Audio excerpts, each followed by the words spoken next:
stop. The subway car was nearly empty. The dim fluorescent lights flickered as the train rattled through the underground tunnel. Detective Lucas Crane sat alone in the farthest seat, pretending to scroll through his phone, but his eyes flicked to the reflection in the grimy window. He wasn't alone.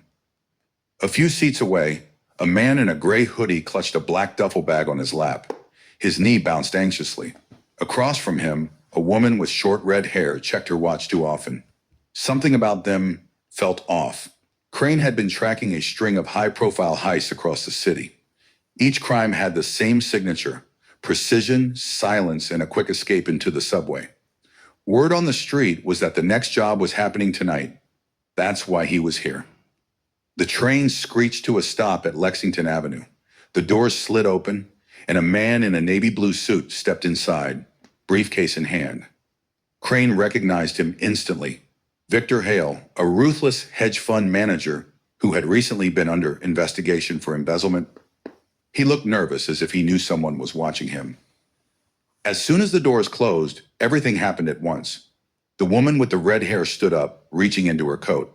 The man with the duffel bag unzipped it just enough to reveal the metallic glint of a gun. Crane moved fast. "Drop it," he barked, pulling his own weapon. The woman spun, her eyes widening in shock. The man in the hoodie yanked the gun from his bag, but Crane was quicker. He kicked forward, knocking the duffel bag out of the man's hands. The gun skidded across the floor. Hale tried to make a run for the emergency exit at the back of the car, but the red-haired woman grabbed him, pressing a switchblade to his throat. "Stay back," she warned, her hands shaking. Crane's mind raced. These weren't ordinary criminals. They didn't move like professionals. But they were desperate. Desperation made people dangerous. The train hurtled into the next tunnel. No stops for another 3 minutes. "Listen," Crane said, keeping his gun trained. "You don't want to do this. Whatever Hale did to you, this isn't the way." The man in the hoodie spat on the ground.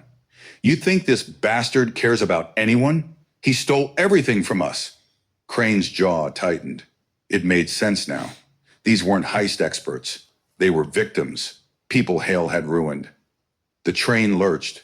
The briefcase tumbled from Hale's hands, spilling stacks of cash onto the floor. The red-haired woman's grip faltered.